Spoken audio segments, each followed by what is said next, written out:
Welcome to the Nerd Party. Hi, this is Henry Gilroy, co-executive producer of Star Wars Rebels. You're listening to Aggressive Negotiations.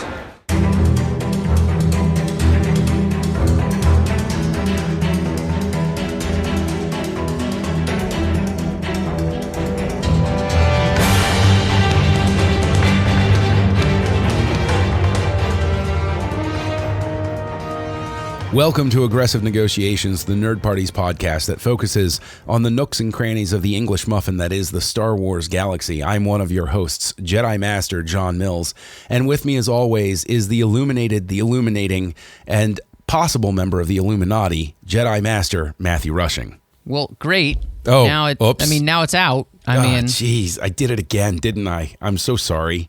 I messed up. I don't know how long this episode's going to last. There's going to be people coming to your house now, probably within the next 15 minutes, if not sooner.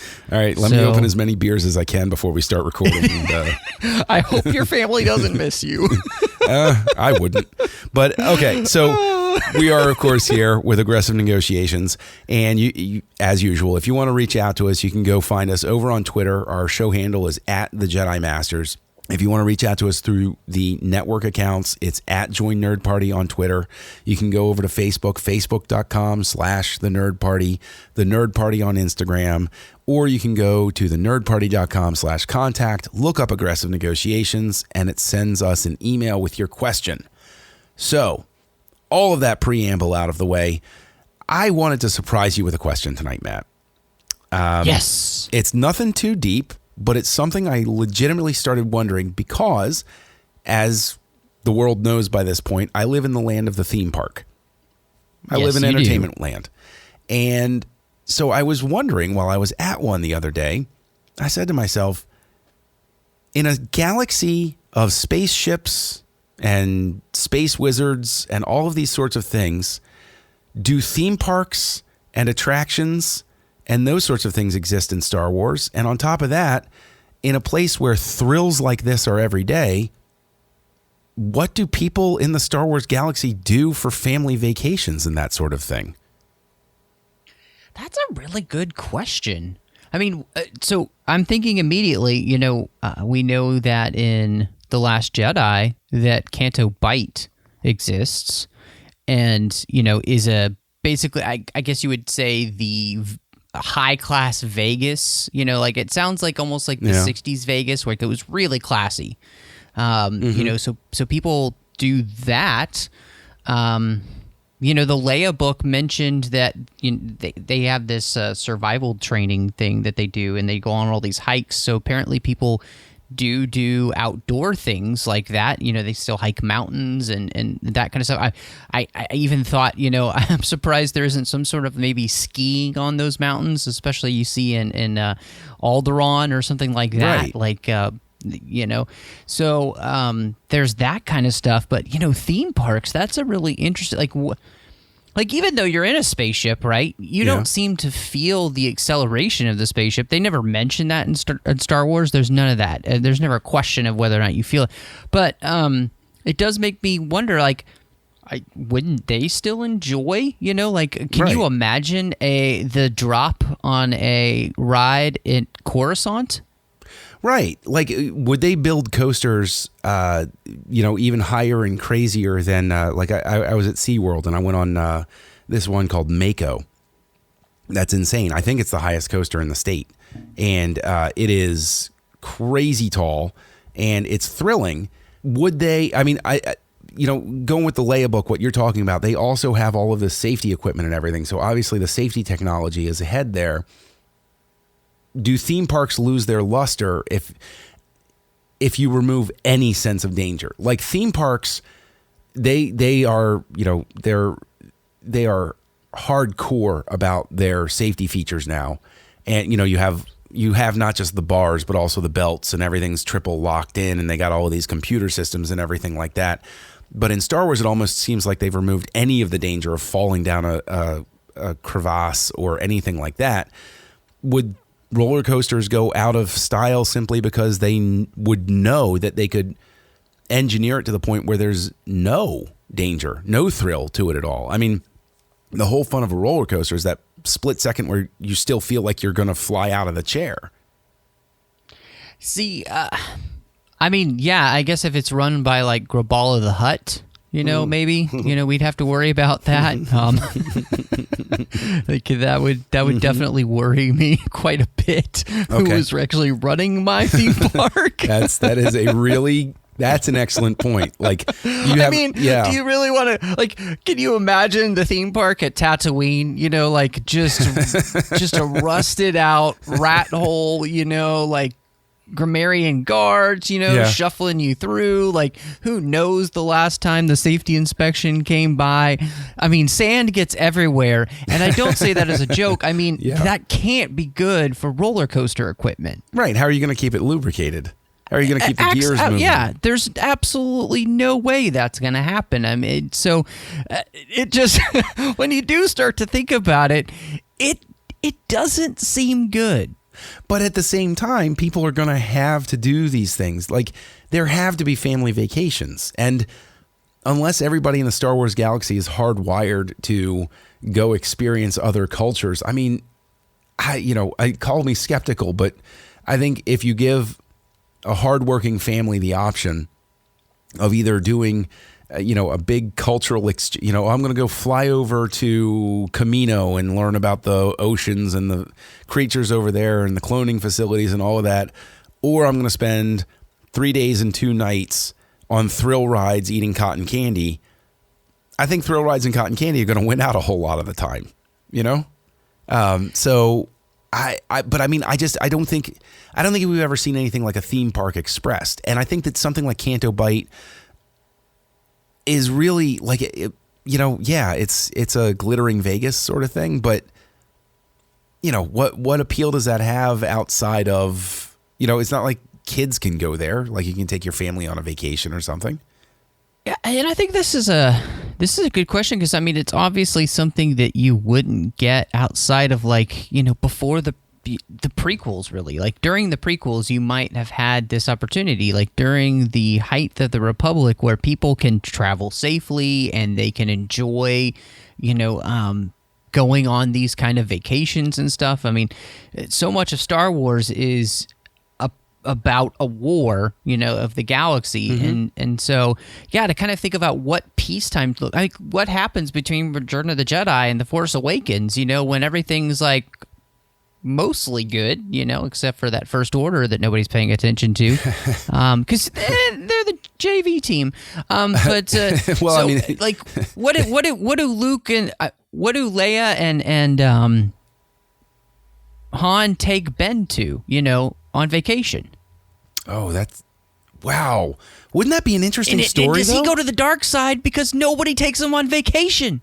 Kid does need to let off steam. I mean, maybe Snoke is the only one who took him to the theme park, and that's why he follows him to the dark side. There was a traveling carnival that came by Hosnian Prime, and they went, and Snoke, Star Wars carnies? Snoke was the cotton candy vendor. Yes, Star Wars carnies. And he was a cotton candy vendor, and he was actually, and this is where we have our beautiful flashback moment. Ben threw a tantrum because he didn't want to go home, and it caused the equipment to overheat and explode, and that's what scarred Snoke. And there we go. We have our full circle, and his revenge was to take over Ben. There we go. Yeah, and I mean, he turns into the dark side, and I love it. This is absolutely what happened. I mean, this is like what happens in like the Freemaker Adventures Part 2. It does. Like, that sounds like the storyline that you'd get. Yeah, Freemaker's the next generation. Yeah, for sure. Oh man, that's awesome. So that's really funny, because but thinking about that idea, like, is there a time in the galaxy where things are, and we know, the Old Republic stood for 1,000 years. Yeah. So there had to be these kind of things that people would take their families to and enjoy. And, what would those be? And it's so interesting too, because the hardest part about Star Wars is then, you have all these different alien races, and they're not all the same size. Oh, that's so you really start point. to run into, like, it would have to be kind of planet specific, I almost feel like. No, I think that's an excellent point. You're absolutely right. It would have to be, and there would be. Wow, that would be so tough because how could you possibly engineer a ride except for you have the Rhodian ride over here, and also maybe I don't know. I mean, what force does it take to get a hut up one of those, inclines? Like, how many I mean, you've got only like what one hut per car, and they've got to be ginormous. And I mean, come on. I think the huts turned evil because they were sick of seeing the sign saying unfortunately our seats cannot accommodate all customers, and so that's what forced the huts. You can to go only evil. be this wide to ride this ride. Exactly, and it just turned them evil and made them. Although, see, the thing is, and that's why Ewoks are so pissed off because you've got to be this tall to ride the ride. They can't ride any of the rides, and they take it all out on the Empire. Yes.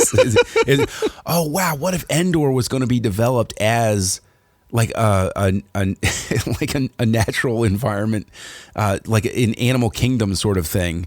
But they were going to have like a tram that went through and stuff like that, and the Ewoks were just mad because they wouldn't be able to ride the rides that were going to be built on their own planet. Exactly. I mean, the Emperor was so excited about it. Again, this sounds so much like something you'd see in the Freemaker Adventures. But Veda, where's my new zoo? But I mean, seriously, this is an honest question. I mean, like Star Wars obviously deals with bigger issues in this. Like I just don't understand though why nobody with a short story or even with a young adult book or something like that hasn't set something in a theme park type of environment. Because think of also the fact that you could even set it so that you have, okay, you know what? Before going even down that road, if you were going to design a theme park, okay, you're given the opportunity on Coruscant. Here you are at something at one of the upper levels. What are you designing as a theme park for people? What are you doing? Well, I think the first ride I'm thinking of is the Naboo log ride because they seem to have some really great waterfalls. That's a good point. I like that. Yeah, I like that. Okay. And ooh, you have a ride that brings you on the Kessel Run. It's the Kessel Run ride, like the Kessel Run roller coaster, Oh, no, I do. I like that a lot. And you could actually simulate. Oh my gosh, that actually has a great deal of potential. And especially, I even think in terms of the fact the merchandise that they would sell, the shirts and the hats I survived the Kessel Run. And somebody like Han Solo's walking around like, oh, no, you didn't. That's not true. I bet you didn't make it in less than 12 parsecs. That's all Han was talking about was a theme park ride. That's really what he did in less than 12 parsecs. There you go. That's all it was this theme park ride. Yeah, it just doesn't exist anymore, and so nobody can say he didn't do it, right? Right, exactly. Because the Empire destroyed it. No, the ride broke. He rode on the last functioning ride of the Kessel Run, and it broke, and it didn't go as far and as long as it was supposed to. And there you go. So he did it, but yeah, I don't know. I think that you were onto something, though, with the idea that each planet would have to have something that was specifically tailored to, the population there. Or are we looking at, I mean, here's the follow-up question. Is Star Wars a galaxy where people don't do that? Because not... A galaxy devoid of fun? Well, I mean, it's the stories we've gotten so far seem to be pretty grim by and large. I don't really see Phasma going to a park. Well, she dresses down in like jeans and a t-shirt, but she keeps the helmet on. Woohoo! Riding roller coasters. Hux is like, put your hands up. It's so much more fun. See, this is interesting because I was also thinking, you'd get these kind of like parks and obviously for like Gungans, if they were to visit other places, maybe they would create like Gungan water parks because they really like water. Ooh, And water parks would be a big thing for aquatic species like them or the Moncals or peoples like that, the Quarrens.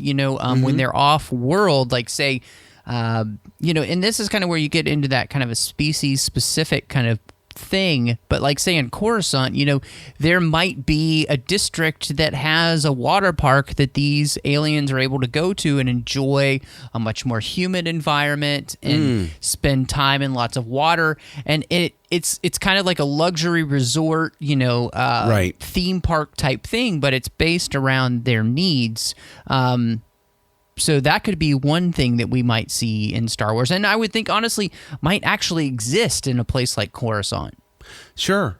And even running with that thought, like the water park would be somewhere that the Moncals and the Quarren and those different types of species would go to go deep underwater and experience life as they know it. But the human or other amphibious species could still swim on the surface.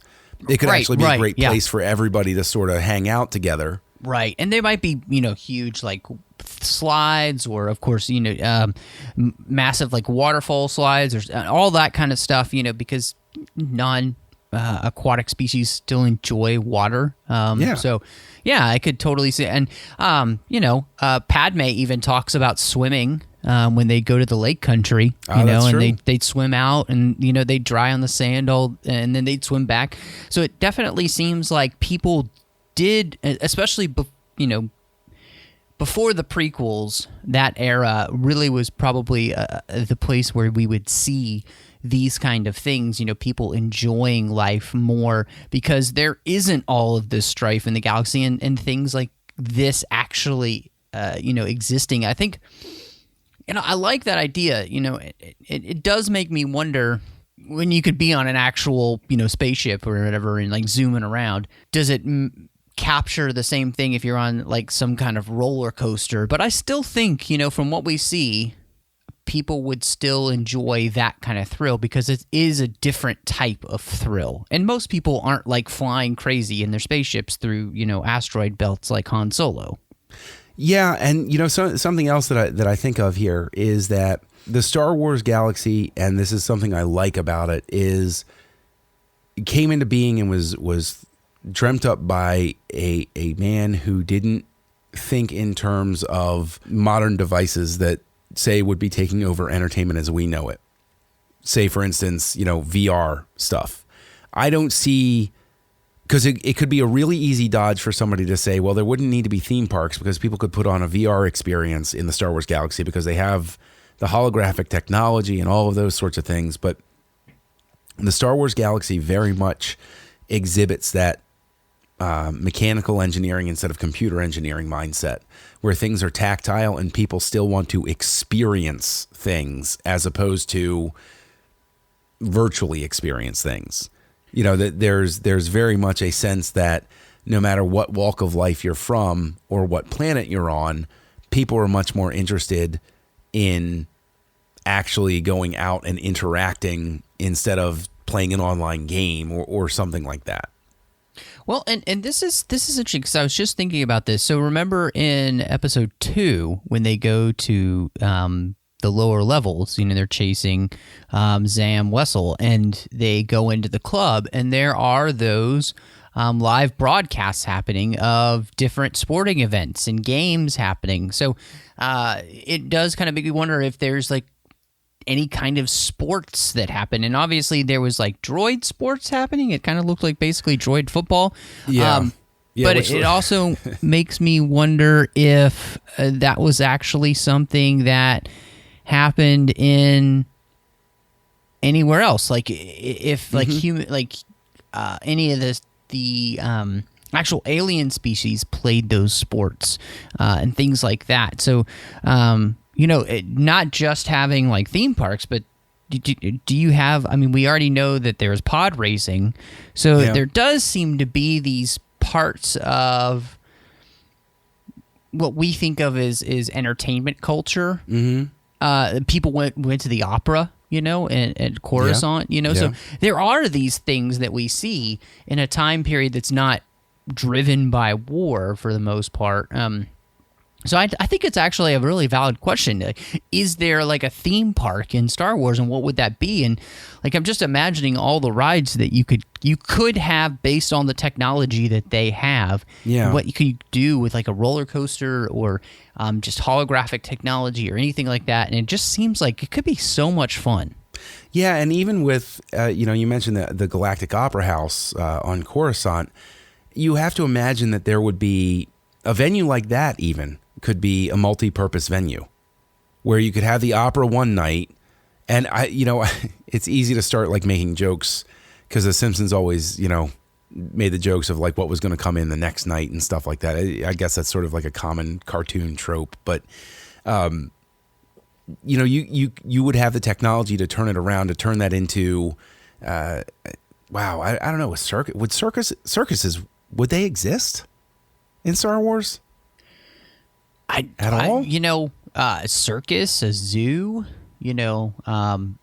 we do know that like roaming circuses exists because we saw it in the Clone Wars. Oh, that's right. On the You're Younglings right. arc. Yes, so you're absolutely right. Those absolutely 100% do exist. So yeah, that is something that you would see. See, I think that the Star Wars galaxy would have people would have had enough experience with things where you would need to have a ride like it would be like experience pod racing but safe sort of thing, where it would be like a track where you would go as fast as a pod racer, but it was a track and you would just maybe go in a couple of loops.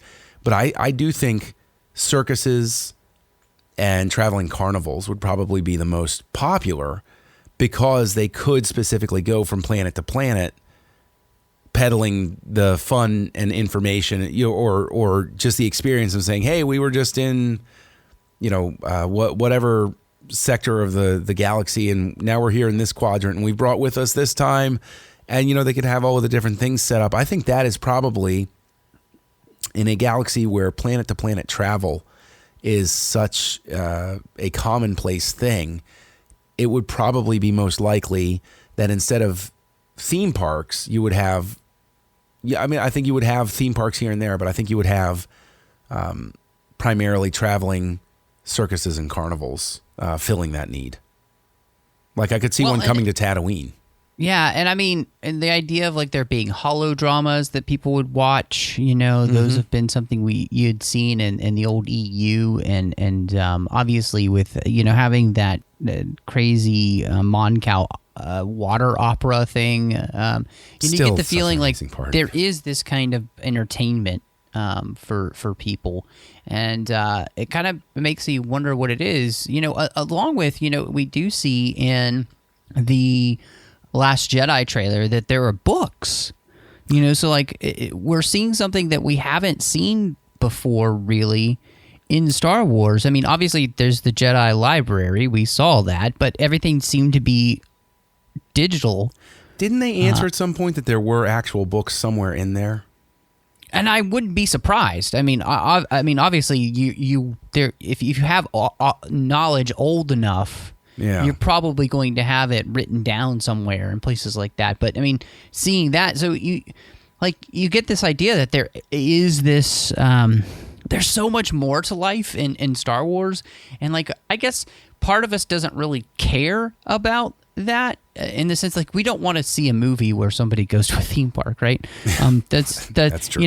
Unless you're one person that I know, you don't really want to see the Max Rebo band mockumentary done in Spinal Tap style. I know who you're talking about.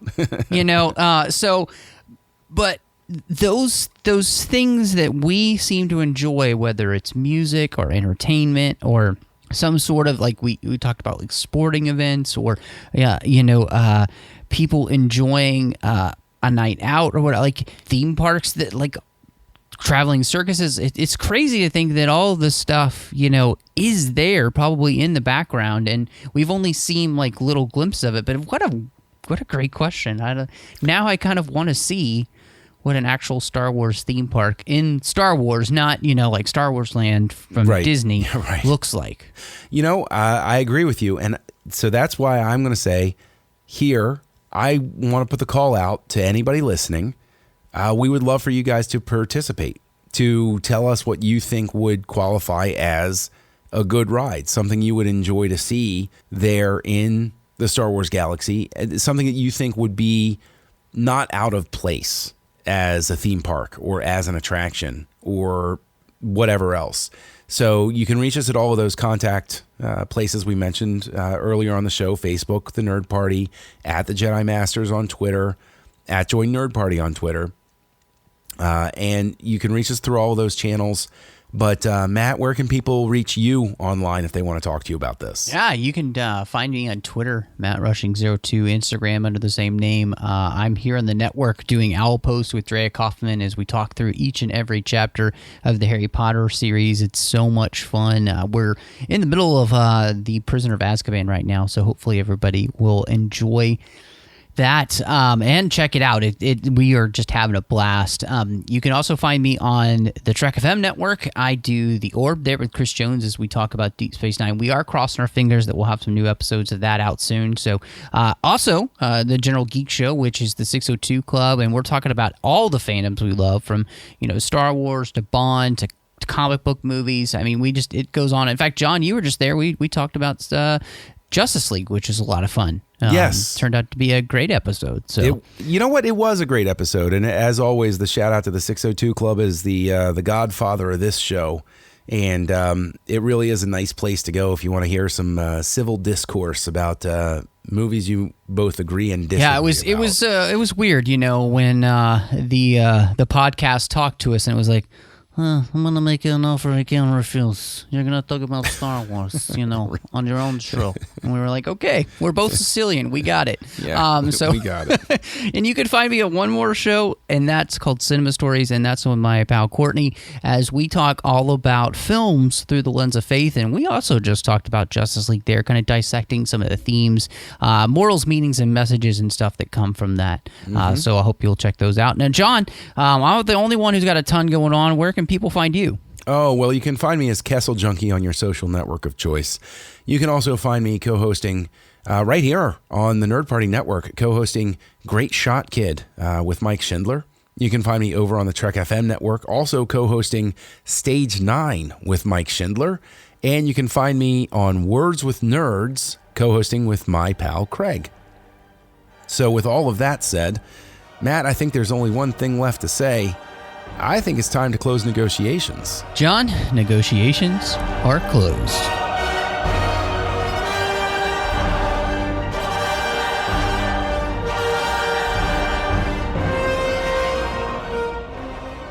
Join the revolution.